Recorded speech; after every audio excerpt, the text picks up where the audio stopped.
Hey guys, I find myself in the very unusual position of being forced to make two punishing dumb-ass openings videos in succession. So I've just recorded episode 13, which was kind of tame, you know. It's the guy just pushed his little setup there and failed to pay attention to what his opponent was doing.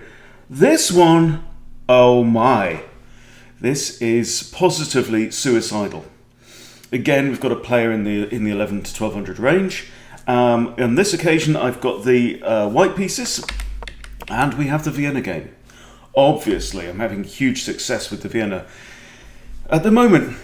And he plays an offbeat response now, pushing the C pawn. Now, the thing we have to remember about the C pawn and the F pawn. This is what this video is all about, really. It's the C pawn and particularly Freddie the F pawn. Right, C pawn. Obviously, there's your light square bishop, right? Your queen's bishop, if you're black. Your light square bishop, either the B pawn or the D pawn needs to move in order to develop that bishop, right? Moving the C pawn at this point in the game does nothing to help the bishop to develop. It is a bit like a kind of a Caro-Kann kind of approach, right? That's the idea, that you are supporting an eventual D5 push. And then if he takes D5, you've got C takes D5. I get that. Okay. The F pawn, however, is a different beast. Let's just go back to the start. The F pawn. So, you know, there are lots of openings that include a C pawn push. Okay. Often preparing for a D pawn, you know, like you might have in the Italian game. Okay, so knights come out and you can often push C3, preparing for D4 to support it. F3, far less common. I mean, this is something you play in the Caro-Kann fantasy variation, right? And then F3 here to be able to recapture on E4 if you have D takes E4. We also push F4 in the Vienna Gambit. If you ever move the F pawn, you have to be in a position to put your knight onto F3, right? To prevent this, to prevent Queen H4, or as we're about to see, Queen H5. If you have the black pieces. Okay, so Vienna game, right? C6, D4. Okay, striking for the center straight away, and then F6. Okay, and this is already catastrophic. This is move 3. Move 3, and my opponent has really messed up, and here's why, right? Never move the F pawn unless you know exactly what you're doing, right? D takes E5. Let me show you what happens. D takes E5, F takes E5. Okay, now what's the next move? Deadly, deadly, deadly. Straight for the jugular. Queen H5 check, right?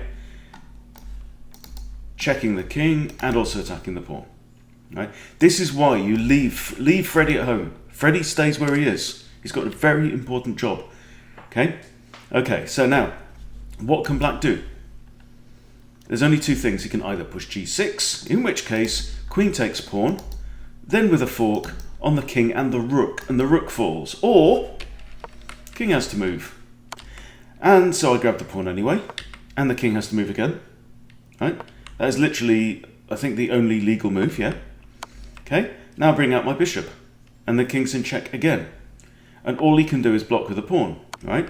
So I just move my queen again, block, capture the pawn, because I realise that if queen takes queen, I have bishop takes, and that is free development.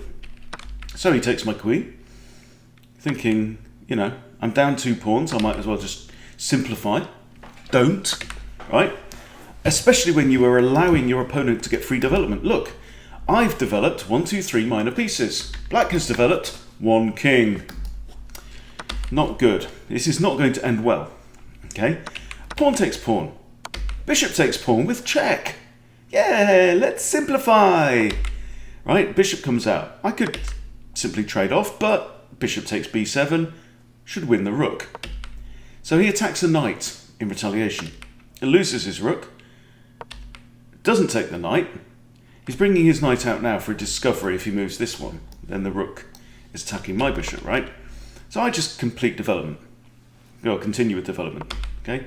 Now here comes the discovery. I was not expecting that. So I move my bishop, attack the knight, knight moves. Now I come in with check. And the king moves to... Well, he hasn't got many squares he can move to, really. It's either the back rank or it's here. But the problem with here, knight fork wins the bishop. Okay. Now the rook comes out. Again, he has ideas of discoveries. Aha! Not so fast. I castle my way out of trouble. I'm plus 11 points at this point in time. I've got an extra bishop, I've got an extra rook, and 3 extra pawns. Right? And this is move 19. Okay? So he puts his knight there where I can take it, take it, take it. So he's just lost another minor piece. Okay, and now it's just a question of how to take advantage of this king that's got no pawn cover whatsoever. King advances up the board, and now I just squeeze, right? Check, and I'm using the bishop pair here to pretty good effect. G4, attack the bishop. Bishop retreats. Check.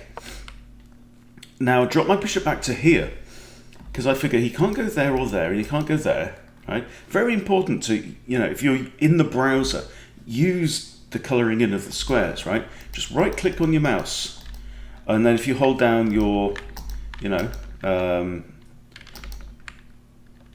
modifier keys, whatever they are, right? Then you can do different colours and you can draw your arrows. It really, really helps. So where can this king go? Okay, can't go there because of the bishop. Can't go there or there because of the bishop. Can't go there because of the pawn. Okay, so I actually want to take out these squares. So I drop my bishop back here now. Now he pushes a pawn. Whoop-de-doo. So f4. And the king is simply getting trapped. Pawn there, and that is actually checkmate. Very quick, brutal ending. And it all came from these poor pawn moves, right? This setup, imprint this, burn this into your mind, right? You do not want this. You do not want this. Because bang, bang, bang. And whatever happens, you're going to be in huge trouble. So, one thing to remember, okay? Don't move the f-pawn unless you absolutely have a very good reason to. I mean, let's look at a couple of examples where you might, we'll pull up the Explorer, where you might push the f-pawn. Okay, so for example, you have the King's Gambit, all right? Very, very classic, f4, okay? And now if,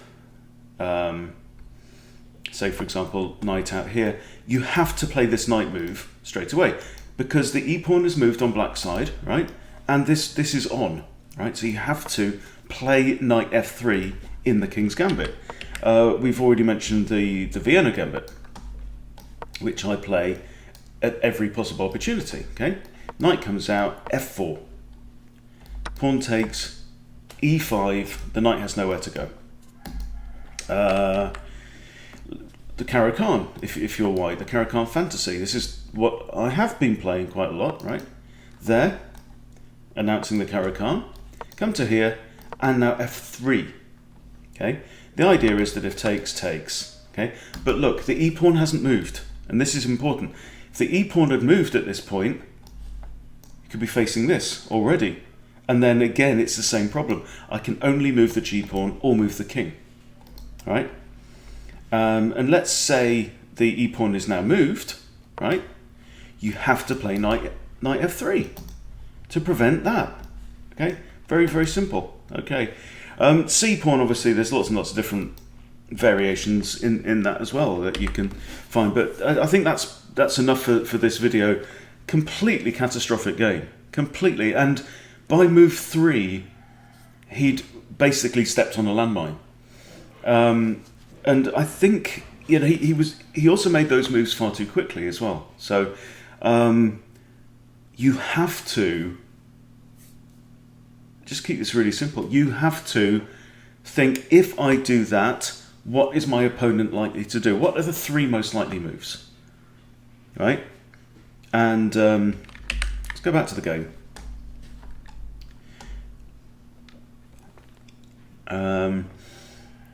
If I push f6 here, right? So here we go. If I push f6, what's my opponent likely to do? Okay. Well, what if I do that and he takes?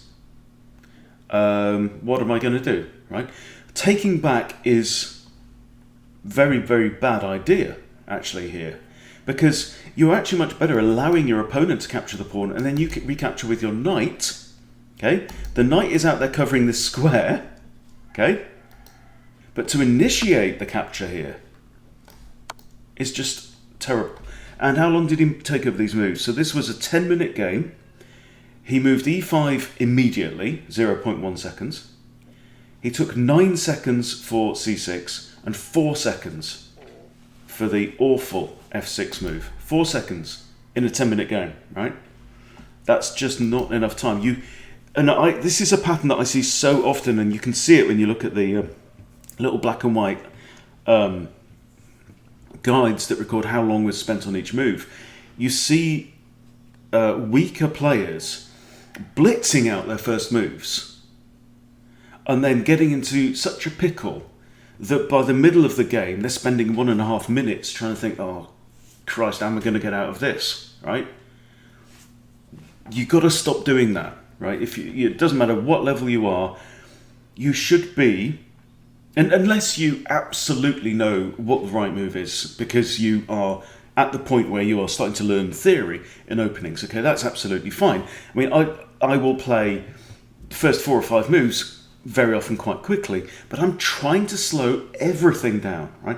Even when I'm extremely confident, I know what my opponent's going to play, and I know what the best response is, I'm still trying to get into the habit of sanity checking, right? Okay, just before I drop the piece, yeah, that's fine.